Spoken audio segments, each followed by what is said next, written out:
हंगामे पर हंगामा और चाय पर चर्चा।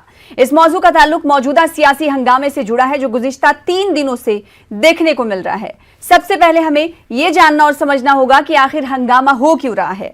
दरअसल इस हंगामे की शुरुआत ज़रई बिल को पेश करने के दौरान शुरू हुई। अपोजिशन पार्टियां इस बिल पर बहस चाहती थीं, जबकि सरकार ने इस बिल को बहस कराए बगैर मंजूर करा लिया और मुखालिफत इतनी बढ़ गई कि राज्यसभा के डिप्टी चेयरपर्सन के माइक को भी नुकसान पहुंचाने की कोशिश की गई, जिसके पादाश में 8 अरकान पार्लियामेंट को मुअत्तल कर दिया गया, सस्पेंड कर दिया गया। डिप्टी चेयरपर्सन ने इस बर्ताव के बावजूद मुअत्तल शुदा अरकान पार्लियामेंट को चाय की पेशकश की, लेकिन अपोजिशन ने कहा कि उन्हें चाय नहीं इंसाफ चाहिए। वहीं मुअत्तली के खिलाफ 8 अरकान पार्लियामेंट ने पार्लियामेंट के बाहर धरना दिया, लेकिन बाद में दीगर पार्टियों के राज्यसभा बाइकआउट करने पर धरना खत्म कर दिया गया। ऐवान से वॉकआउट के बाद कांग्रेस ने बिल को लेकर 3 मांगे भी रखी हैं। राज्यसभा की कार्रवाई सिर्फ हंगामे पर हंगामे तक ही महदूद नहीं रही, बल्कि उपवास तक जा पहुंची है। उपवास में नया नाम शरद पवार का भी जुड़ चुका है। इसी मौजू से जुड़े कई सवालों के जवाब देने के लिए हमारे 2 खास मेहमान हमारे दरमियान मौजूद हैं, जिनका तारुफ सबसे पहले करा दें। राजीव पांडे साहब, जो कि बीजेपी स्पोक्स पर्सन है, तर्जुमान है, हमारे दरमियान मौजूद हैं। आपका स्वागत करते हैं, इस्तकबाल करते हैं। साथ ही साथ एक और खास मेहमान हमारे दरमियान मौजूद हैं, आलोक शर्मा साहब, जो कि कांग्रेस का पक्ष रखने के लिए हमारे दरमियान मौजूद हैं। आप दोनों का इस्तकबाल करते हैं। सबसे पहले आलोक शर्मा साहब, आपके पास आना चाहूंगी। हंगामा हो रहा है, कहीं ना कहीं जो मुद्दा है वो पीछे छूट जा रहा है। देखिए, मुझे लगता है कि राज्यसभा और लोकसभा को चलाने का मुझे सुषमा स्वराज जी का और अरुण जेटली जी के वो वाक्य याद आ रहे हैं कि ये सरकार के ऊपर होता है कि अगर वो बिल पेश करती है तो किस तरह से संसद को चलाया जाए। सरकार फ्लोर ऑफ द हाउस को मैनेज नहीं कर पा रही है। हार के डर से कहीं ना कहीं जिस तरह से बाकी संवैधानिक संस्थाओं का गला डुबोटा है, उसी तरह से आज संसद में भी वही गुंडागर्दी बीजेपी करना चाहती है। बहुमत है आपके पास तो आप सिद्ध कीजिए। वॉइस वोट भी नहीं होगा, हाथ भी नहीं उठाएंगे, आइल्स और नो भी नहीं होगा, कुछ नहीं होगा। केवल और केवल बीजेपी जिस तरह से चाहेगी देश को चलाएगी, ऐसा नहीं होने दिया जाएगा। आज 250 किसानों के संगठन सड़कों पर हैं, अकाली दल भी सड़कों पर है, जो उनका 25 साल और 30 साल से सहयोगी रहा है। आज जिस तरह के हालात देश में बन गए हैं, पूरी तरह से बैंक दिवालिया कर दिए हैं इन लोगों ने, व्यापार ठप हैं, केवल पुरानी प्रॉपर्टीज को बेचकर देश को चला रहे हैं। जब मुद्दा और जब मौजू किसानों से जुड़ा हुआ हो तो अपोजिशन पार्टियां सरकार को आईना जरूर दिखाएंगी। ना सिर्फ अपोजिशन पार्टियां, कैबिनेट में रही मंत्री ने भी आपको आईना दिखाया, आपकी सरकार को आईना दिखाया। तो क्या बीजेपी इन तमाम तरफ ध्यान नहीं देना चाहती या फिर ध्यान नहीं दे रही है?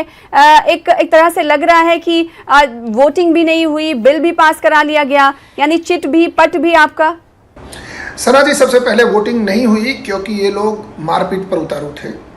हम तो वोटिंग चाहते थे कि डिवीजन हो, किसी ने डिवीजन की मांग नहीं की। अब मैं इस विषय पे देखिए, उन्होंने जितनी देर तक बात की, उन्होंने एक फैक्चुअल बात नहीं बताया कि कैसे जो 2 एक्ट है, एक कॉन्ट्रैक्ट फार्मिंग एक्ट है और ये जो एपीएमसी का है, एक तो तीसरा एक्ट उन्होंने जोड़ दिया एसेंशियल कमोडिटीज के लिए जो एक्ट है, उसको मैं बाहर रख करके कि कैसे ये 2 एक्ट किसान के अहित में है। अब मैं आपको बताता हूं, कॉन्ट्रैक्ट फार्मिंग में कुछ नहीं है। जो लोग अपने खेतों को कॉन्ट्रैक्ट पे देना चाहते हैं, पहले इसके लिए कोई लॉ नहीं था, कुछ नहीं था, हमने उसके लिए लॉ बनाया। अब आती है बात कि कांग्रेस पार्टी और जो विरोधी है, विपक्षी पार्टियां, वो एक झूठ लेकर के जनता के बीच में जा रही है। वो झूठ क्या है कि एमएसपी को हटाने की साजिश है। एमएसपी को अभी 2 दिन पहले सब चीजों का एमएसपी बढ़ाया गया, गेहूं से लेके दलहन तिलहन सबका एमएसपी बढ़ाया गया। आप एक बात समझने की कोशिश करिए, जो झूठ है ना, बीच में मत बोलिए, उनको जितना समय दिया उतना मैं बोलूंगा। नहीं, मैं आपको ऐसा है कि ये जो झूठ की जो राजनीति है ना, उससे कुछ नहीं होने वाला। नहीं, सुनिए, झूठ की राजनीति, स्वामीनाथन कमेटी की जो रिपोर्ट थी वो कब आई? किसी सरकार में 10 साल तक इनकी सरकार थी, ये लागू नहीं कर पाए। मोदी जी के आने के बाद हमने जो लागत के 50% पे जोड़ करके हमने समर्थन मूल्य तय किया।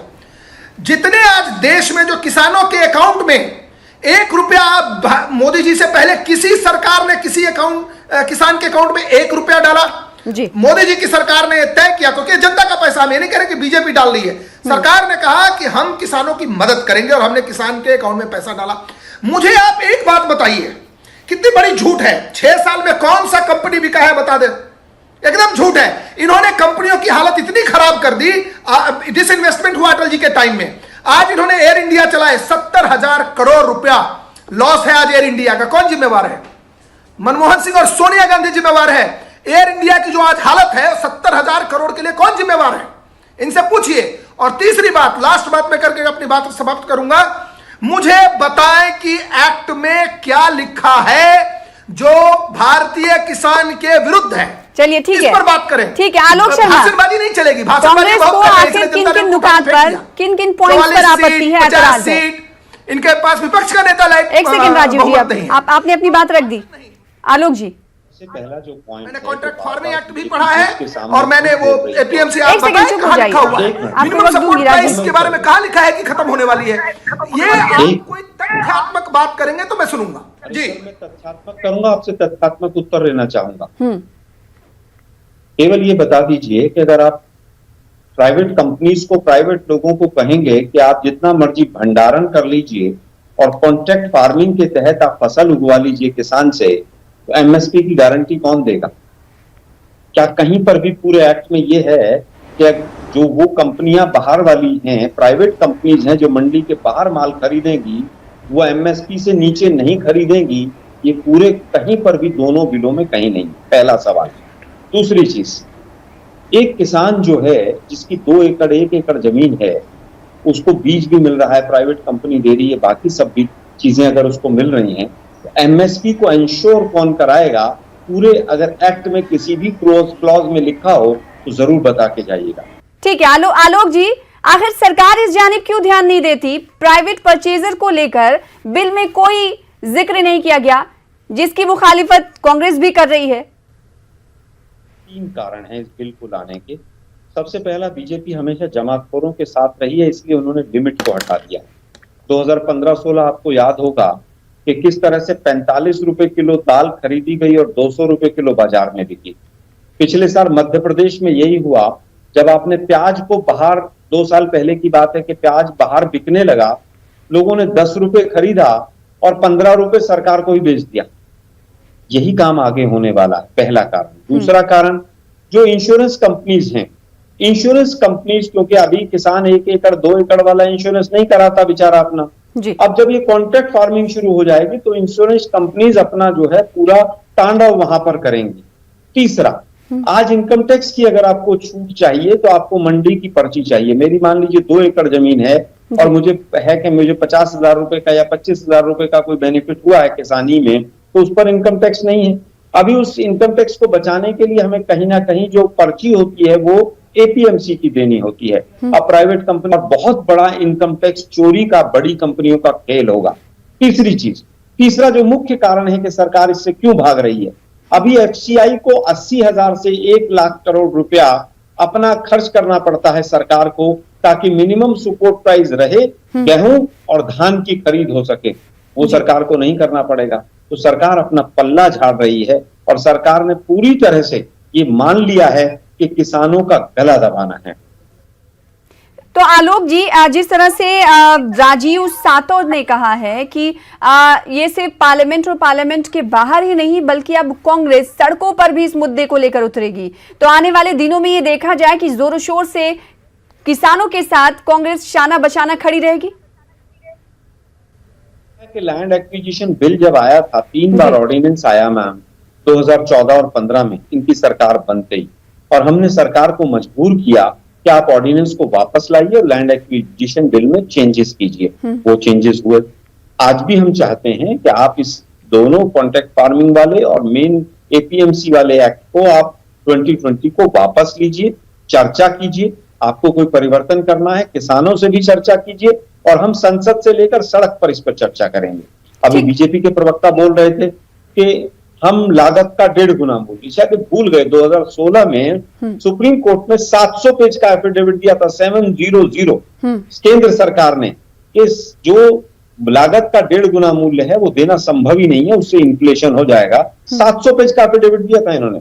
शांता कुमार कमेटी को केवल लागू करना चाहते हैं, जो हिमाचल से इनके मंत्री रहे थे। इससे होगा क्या?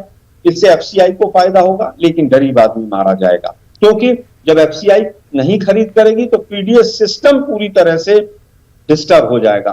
फूड सिक्योरिटी बिल जो हम लागू करना चाहते थे गरीबों के लिए, उसके ऊपर पूरी तरह से कुटाराघात होगा। और यही कानून बिहार में 2006 में ये लेकर आए थे, सेम चीज वहां पर है। 2006 से वहां के किसानों की हालत देखिए, एमएसपी नाम की कोई चिड़िया नहीं है वहां पर, और पूरी तरह से वहां पर जो आज जी प्राइवेट आलोक जी, सरकार ये कह रही है इस बिल में ये भी रखा गया है कि किसान कहीं भी जाकर बाजार पूरे खोल दिए गए हैं, ट्रांसपोर्टेशन का इसमें कोई जिक्र नहीं है। किसान अपनी पैदावार लेकर जाएगा एक से दूसरी जगह तो उसका ट्रांसपोर्टेशन का चार्ज कौन देगा, इसका जिक्र नहीं है। दूसरी तरफ सरकार ये कह रही है कि बिचौलिए चले जाएंगे बीच से। आपको लगता है कि बिचौलिए सही मानों में चले जाएंगे? नहीं, देखिए आज मंडी में किसान अपनी उपज लेके जाता है, सब्जी लेके जाता है, धान लेके जाता है, गेहूं लेके जाता है, वहां सैकड़ों आड़ती बैठे हुए हैं, बोली लगती है बाकायदा। उसका जो नापतोल विभाग वाले होते हैं, मेजरमेंट डिपार्टमेंट के वो लोग होते हैं, उसका कारण ये होता है कि उसको उचित मूल्य मिले और जो उसका वजन है वो पूरा हो सके। लेकिन प्राइवेट कंपनियां जब कूदेंगी मैदान में तो इन दोनों चीजों को इंश्योर कौन कराएगा? उसका रिड्रेसल मैकेनिज्म कोई नहीं है। जी राजीव पांडे एक बार फिर से हमारे साथ जुड़ चुके हैं। राजीव पांडे, आपसे सवाल यही था कि सरकार प्राइवेट परचेजर पर एमएसपी को क्यों नहीं लागू करती? सवाल यही लगातार उठ रहे हैं कि ठीक है आपने एमएसपी बढ़ा दी आनन फानन में क्योंकि मुखालिफत हो रही है, हंगामा हो रहा है, लेकिन सवाल यही लगातार बरकरार है कि फिर प्राइवेट परचेजर पर क्यों एमएसपी लागू नहीं करती सरकार, जिसका खदशा किसानों को भी है कि अगर वो अपनी पैदावार कहीं अगर बेचने जाएंगे दूसरी जगह तो उन्हें हो सकता है कि लागत से कम मिले या फिर ज्यादा मिल सकता है। कहीं अगर न्यूनतम समर्थन मूल्य हो जाएगा तो उन्हें अच्छे दाम मिल जाएंगे।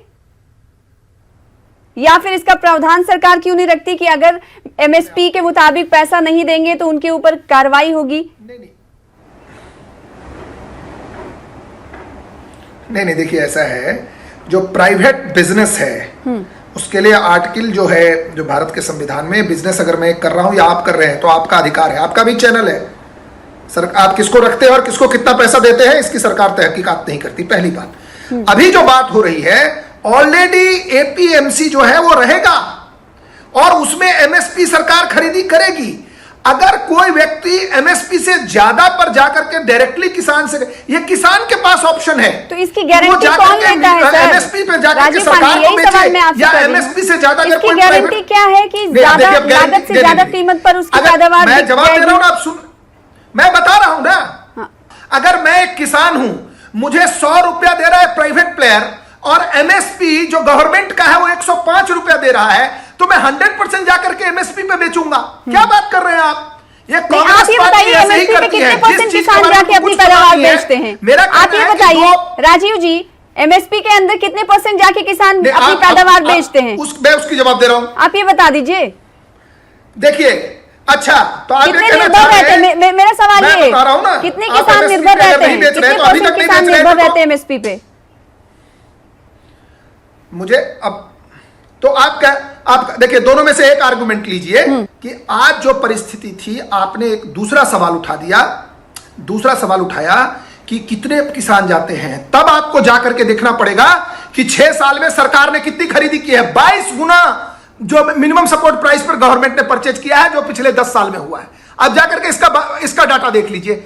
आपका जो सवाल है, जो आज सिस्टम है उसमें जो सरकार एमएसपी पे खरीदती है और जो प्राइवेट जाकर के प्राइवेट में जिसको बेचना है, अगर लोकल मार्केट में जाकर के एक आदमी टमाटर बेचना चाहता है या एमएसपी पे बेचना चाहता है, तो ये किसान के ऊपर है कि किसान एमएसपी पे बेचना चाहता है तो गवर्नमेंट के पास आए, और जो गवर्नमेंट के पास नहीं है वो प्राइवेट मार्केट में बेच रहे हैं। अब आप कहेंगे कि कितने % लोग जा रहे हैं, ये दूसरा डिबेट है। ये दूसरा डिबेट है कि कितने % लोग एमएसपी पे खरीद रहे हैं। जो कल तक था उसका सवाल नहीं उठा रही है।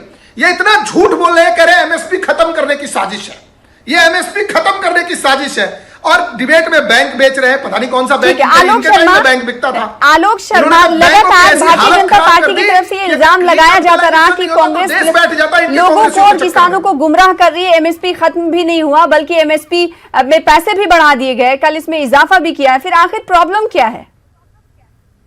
सीधा सीधा है, फैक्चुअल बात कीजिए ना। एमएसपी अगर आप मंडी को कमजोर कर देंगे, आप कहेंगे प्राइवेट प्लेयर्स माल खरीद लो, होगा क्या? अभी मैंने एक एग्जांपल दिया प्याज का आपको। 2 साल पहले शिवराज सिंह जी की सरकार में मध्य प्रदेश में एमएसपी 12 रुपए रखा गया, और मैं वैसे बता दूं सब्जियों का एमएसपी नहीं होता है, समय समय पर मिनिमम प्राइस रखा जाता है। टमाटर पे भी नहीं होता, बीजेपी के साथी को बता दूं। होता क्या था कि बड़े बड़े व्यापारियों ने 50-50 लाख 1-1 करोड़ रुपया लगाकर 8 रुपए में किसानों से MSP है, मुझे पता है, आप मुझे ज्ञान मत दीजिए। और मैं सरकार एग्जांपल दे रहा था, एक मिनट सर, 22 चीजों का ही MSP है, मुझे पता है। अरे सर सुनिए ना, अरे सर सुन लीजिए ना। उसके बाद सरकार को ही नहीं, आपने क्या कहा, आप मुझे ज्ञान मत दीजिए ना। आप लोग ऐसे ही सीए पे पूरे देश में आग लगाए। आप लोगों का काम है झूठ बोलना, झूठ बोलने के कारण से आपने सीए पे देश में आग लगाया, दिल्ली में दंगे कराए, ये आप लोगों का काम है। सीए पे कभी बहस नहीं किया, अभी भी आप एक्ट पे तो बहस कर नहीं रहे, कह रहे हैं कि बैंक बेच दिया। एग्रीकल्चर का शायद पता नहीं है, मोदी जी की तरह रबी और खरीफ का फर्क नहीं पता शायद इनको। मुद्दे पर बात करते हैं भाई, दिल्ली पे मत जाइए आप। मैंने एग्जाम्पल दिया, 8 रुपए किलो व्यापारी ने प्याज खरीदा, 12 सरकार को बेच दिया 12 रुपए में, सरकार को ही चूना लगा दिया। ये मध्य प्रदेश का एक एग्जाम्पल मैंने दिया, यही आगे होगा। दूसरी चीज, अगर किसान को बीज और खाद किसी ने दिया तो वो क्या खैरात में देगा? वो कहेगा कि मुझे मुनाफा चाहिए। दूसरा कारण। तीसरा, आपने जमाखोरी की जो होर्डिंग की लिमिट है, स्टॉकिंग की लिमिट, वो कॉन्ट्रैक्ट फार्मिंग में आपने हटा दी। तो आप कितना मर्जी दाल का, प्याज का, जो चीजें कमोडिटीज ऐसी हैं जिनके रेट ऊपर नीचे होते हैं, आप जितना मर्जी स्टॉक कर सकते हैं। तो स्टॉक कौन करेगा? आपने एफसीआई को तो दूर कर दिया कि एफसीआई तो साइड हो जाए, हमारा पैसा नहीं लगना चाहिए, प्राइवेट प्लेयर आ जाएं, वो होर्डिंग करेंगे, जमाखोरी करेंगे। तो इसमें किसान भी मारा जाएगा और उपभोक्ता भी मारा जाएगा। मैं पूछना चाहता हूं कि एमएसपी से कम पे अगर बिकेगा माल तो उसकी क्या गारंटी है? सरकार उसमें क्यों नहीं लाती है प्रोविजन? हम तो कह रहे हैं कि आप प्राइवेट प्लेयर्स को भी कहिए भाई एमएसपी से नीचे नहीं खरीदेंगे आप। होगा उल्टा, इसमें लोग, बाहर के लोग सस्ता माल खरीदेंगे। जिसके पास 1 एकड़ जमीन, आधा एकड़ जमीन है, वो व्यक्ति क्या दूसरे जिले में जाएगा? वो तो आज भी जा सकता है। रोहतक का व्यक्ति कुरुक्षेत्र में जाकर माल बेच सकता है क्या? लेकिन वो 10 बोरी 5 बोरी को अगर लेकर जाएगा, क्या इकोनॉमिकली वायबल होगा? जो छोटे किसान है राजीव जी, छोटे किसान है जो, उनके पैदावार को खरीदने के लिए अगर बाहरी खरीदार आता है और अगर कम दाम में ले लेता है तो इसकी गारंटी कौन लेगा? इसीलिए किसानों की मांग ये है कि कुछ तो कुछ गारंटी दे सरकार।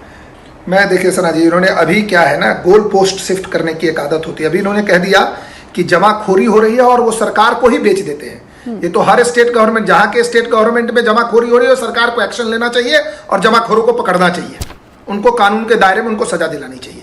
अब आप सवाल आ गई कि हाफ एकड़ जिसके पास है, 1 एकड़, इसी के लिए कॉन्ट्रैक्ट फार्मिंग आई है कि अगर एक आदमी, वो आज 1 एकड़ में आप क्या खेती कर पाएंगे? तो जब कॉन्ट्रैक्ट फार्मिंग होगा, पूरा प्रोटेक्शन के साथ आप अपनी जमीन को लीज आउट कर सकते हैं और बिजनेस बढ़ेगा, एग्रीकल्चर प्रोड्यूस का होगा। देश में केवल 22 चीजों का एमएसपी है। मैंने एग्जाम्पल में यह कह रहा हूं कि आप बार बार कह रहे हैं कि किसान कहां जाएगा। आज तक कहां जा रहा था? आपकी इतने सालों की सरकार रही, क्या किया आपने किसानों के लिए? आज तक कहां जा रहा था? आज सरकार एक कदम आगे जा रही है। ठीक है, कि स्वामीनाथन रिपोर्ट 2006 में सामने आ गई थी। आलोक शर्मा, तो अगर कोई व्यक्ति स्वामीनाथन रिपोर्ट पेश की गई थी 2006 में, स्वामीनाथन रिपोर्ट पे कांग्रेस ने कितना अमल किया? स्वामीनाथन रिपोर्ट जो है उसमें 84 पॉइंट और 84 में से 64 पॉइंट ऐसे थे जो मनमोहन सिंह जी के समय में पूरी तरह से अमल में आ गए थे। कुछ चीजें आज भी पूरे नहीं हो रहे हैं। कॉस्टिंग का मेथड स्वामीनाथन कमेटी ने कहा C2 मेथड से आप कैलकुलेट कीजिए। मोदी जी ने, अभी मैंने बताया, 700 पेज का जी आलोक जी, मेथड से मेजरमेंट नहीं कर सकते हैं, कॉस्टिंग नहीं निकाल सकते हैं, वो बहुत ज्यादा आती है। तो ये लोग देश को गुमराह करना बंद कर दें। मैं 2-3 सवाल सीधे सीधे पूछ रहा हूँ कि भाई अगर प्राइवेट प्लेयर खरीदता है तो वो मिनिमम सपोर्ट प्राइस से कम खरीदेगा। 1000 रुपए मिनिमम सपोर्ट प्राइस है, वो 900 में खरीदेगा और 1000 में सरकार को ही बेच देगा। इसको रोकने का क्या उपाय है इस पूरे बिल के अंदर? पहला सवाल तो मेरा ये है। दूसरा, आपने जो जमाखोरी, कॉन्ट्रैक्ट फार्मिंग में स्टॉकिंग की लिमिट जो हटाई है, अगर उस लिमिट को आप रखते तो क्या प्रॉब्लम थी आपको? तीसरा, इंश्योरेंस कंपनी जो तांडव करेंगी उसका क्या तरीका है? चौथा, मुझे इनकम टैक्स, अगर मैं किसान हूं, मुझे इनकम टैक्स बचाना है तो मुझे रसीद एपीएमसी से लेनी पड़ेगी माल की, या रसीद मुझे अडानी देगा? इसका क्या प्रोविजन है, आप जरा बता दीजिए। ठीक है, क्लैरिफाई करने के लिए बोल रहे हैं राजीव पांडे। ये बार बार कह रहे हैं कि ये होगा तो क्या होगा। मेरा कहना है कि कल को एक आदमी घर से बाहर निकलेगा तो ट्रक चलेगा, तो भाई उसके लिए तो लॉ इन्फोर्सिंग एजेंसीज का काम है कि अगर कोई आदमी जमाखोरी करके किसान से कम दाम में खरीद करके सरकार को ही बेच देता है, वहां की लोकल सरकार को, और मैं एक बात बताना चाहता हूं, 15 साल तक 1999 से लेकर 2014 तक इनकी सरकार थी महाराष्ट्र में, सबसे ज्यादा किसान आत्महत्या हुआ है। जाकर के डाटा देखिए, किसानों के लिए कुछ नहीं करते ही है। 5 साल इनकी सरकार थी कर्नाटका में, जाकर के डाटा उठाइए कि कितने किसानों ने आत्महत्या की। ये सरकार किसानों के लिए प्रतिबद्ध है और इसीलिए अरे सुनो भाई, इसीलिए किसानों के अकाउंट में पहली बार ट्रांसफर हुआ। और इस एक्ट में देखिए, सबसे बड़ी झूठ को आप पकड़ने की कोशिश करिए सना जी। सबसे बड़ा झूठ जो कांग्रेस पार्टी फैला रही है कि एमएसपी खत्म हो रहा है। नहीं, अब वो कांग्रेस नहीं बोल रही है ना। इस एक्ट में लिखा है, मुझे राजीव जी, मुझे कांग्रेस के कल और परसों की बात थी। हैं। अब एमएसपी को लेकर तो नहीं बोल रही। अब ये मुझे लगता है बस तो नहीं यही इस नहीं ठीक है। आलोक जी यहीं पर बैठे उनसे पूछ लेते हैं। आलोक जी, क्या आपको लगता है कि सरकार एमएसपी खत्म कर रही है? सीए पे झूठ बोला, इन्होंने एमएसपी पे झूठ बोला। आलोक जी, क्या कांग्रेस ये समझ रही है अभी तक कि एमएसपी खत्म कर रही है सरकार? देखिए मैम, जिस तरह से बिल आ रहा है, आपने प्राइवेट प्लेयर्स को छूट दे दी और उनको एमएसपी के बंधन में नहीं डाला, हाँ। तो खत्म ही हो गया ना एमएसपी पे। एक एमएसपी कैसे खत्म होगा? आप कागजों में रखिए उसको कि एमएसपी हमारा ये है, लेकिन प्राइवेट कंपनी अगर सस्ते में माल खरीदेगी तो उसको रोकेगा कौन और कैसे रोकेंगे? हम तो ये पूछ रहे हैं। ठीक है राजीव जी, बताइए कैसे रोकेंगे आप? राजीव जी, इसी सवाल का जवाब मैं भी चाहती हूँ आपसे, और किसान भी आपसे चाहते हैं, जो व्यूअर्स देख रहे हैं वो भी चाहते हैं कि जो लोग कम पैसों में किसानों से खरीदेंगे, बाहरी खरीदार, वो औने पौने भाव खरीद लेंगे, उन लोगों पर रोक लगाने के लिए सरकार क्या करेगी? क्या कोई क्लॉज, कोई प्रावधान इस बिल में नहीं होना चाहिए था? बहुत अच्छा सवाल है आपका। आज तक जो गांव में जो अपनी जो इकोनॉमी है उसमें जो 2 रुपए, मुंबई में 80 रुपए भिंडी जब होती है, मेरे गांव में 2 रुपए भिंडी थी इस साल। अभी तक कोई कानून नहीं था ना। देखिए, ये जो फार्मर है ना, अभी हम फार्मर को चाहते हैं कि उनके पास ये अधिकार हो कि उनके पास दोनों ऑप्शन अवेलेबल है। बार बार मैं एक बात आपको कह रहा हूं कि इसके लिए कानून बना देना कि प्राइवेट प्लेयर कितने में खरीदेगा, सरकार किसानों को मजबूत बनाने की बात कर रही है ना, तो पूरी तरह से मजबूत बनाए, सशक्त बनाने की बात है ना, मजबूत बनाने की किसानों की बात कर रही है ना सरकार। कह रही है कि ये हित में दिया गया है, तो मजबूती के लिए क्या आपको नहीं लगता कि एमएसपी प्राइवेट परचेजर पर भी लागू होना चाहिए? कह रहा हूं ना, नहीं, मेरी बात सुनिए। आप प्राइवेट जो प्लेयर्स है ना, जो प्राइवेट बिजनेस है ना, वो डिमांड सप्लाई पे रन करता है। कोई झूठ बोलना इस देश में देश को पीछे रखने में एक परिवार का हाथ है, जिन्होंने एक पॉलिसी बनाई। फाइनली 1991 में मनमोहन सिंह थे और नरसिम्हा राव जी ने देश को बिजनेस की तरफ लेकर के गए, और अटल जी के टाइम में ये बूम किया और अभी ये बूम चल रहा है। मेरा ये कहना है, आप बार बार करें प्राइवेट प्लेयर पे कानून बना दो। प्राइवेट प्लेयर पे आप कानून बना ही नहीं सकते, ये लॉ के विरुद्ध है। ये हर ऐसी बात करते हैं तो करना तो कुछ है नहीं। आलोक जी, राजीव जी का ये कहना है कि प्राइवेट प्लेयर करना तो कुछ है नहीं, एमएसपी का निफाज हो, ये लॉ के कानून के विरुद्ध है। ये नहीं बनाया जा सकता, नहीं का प्रावधान नहीं रखा जा सकता। ये नहीं, आप सरकार तय कर सकती है, और सरकार ने ऑप्शन दिया है किसान को कि या तो आप एमएसपी पे सरकार के पास बेचिए या आप प्राइवेट प्लेयर के पास बेचिए, अगर प्राइवेट प्लेयर आपको ज्यादा पैसा दे रहा है। यही 2 बातें हैं। देखिए, ये जो घुमाने वाली बात है ना, जिस तरीके से इन्होंने देश को गुमराह करने की कोशिश की पहले सभी एक्ट में, सीए में, जनता को समझ में आ जाएगा। अगली बार ये 44 से 4 पे आ जाएंगे। आलोक जी, देखिए, मुझे लगता है सारी जो बुद्धि है वो मोदी साहब और उनके ये तो आप कह रहे हैं किसान को नहीं आता, हम तो कह रहे हैं किसान को बहुत आता है। किसान तय करेगा जो पूरा मुझे एपीएमसी में बेचना है कि प्राइवेट मार्केट में बेचना है। लेकिन किसान भी खुश नहीं है ना आलोक जी, मोदी जी की सरकार में। आलोक जी, किसान भी खुश नहीं है। अभी आप कहेंगे ये तो भ्रमित कर रही है अपोजिशन पार्टियां, इसलिए किसान एहतजाज कर रही है, आंदोलित होंगी आने वाले दिनों में। ये लोग वो लोग हैं जिन लोगों ने नोटबंदी को बहुत बड़ा देशभक्ति का कदम बताया था। अब इनकी क्यों सुने हम? ये तो सारा दिन झूठ बोलते हैं, सारा दिन झूठ बोलते हैं मोदी जी और इनके जितने भक्त हैं। मैं कह रहा हूं, देश को पहला इतना झूठा प्रधानमंत्री मिला होगा। चाइना से लेकर, किसानों से लेकर, हर मुद्दे पे झूठ बोलता है व्यक्ति। मोदी जी के तो भक्त है लोग, तो जो आपके यहाँ पापी हैं। अरे साहब, मोदी पापी जैसा इनको पापी बोलिए। आया है ना, इन्होंने कहा मोदी जी के मैं भक्त हूं, मैं मान लेता हूं, ना पहले आया, मैं भगवान का भक्त हूं, मोदी जी का भी भक्त हूं। ये पापी है क्या? इससे साफ जाहिर होता है कि हंगामा रुकने का नाम नहीं लेगा आने वाले दिनों में भी। सरकार अपने मौक़िफ़ पर, अपने स्टैंड पर बजिद है, तो वहीं अपोजिशन पार्टियों को लगता है कि किसानों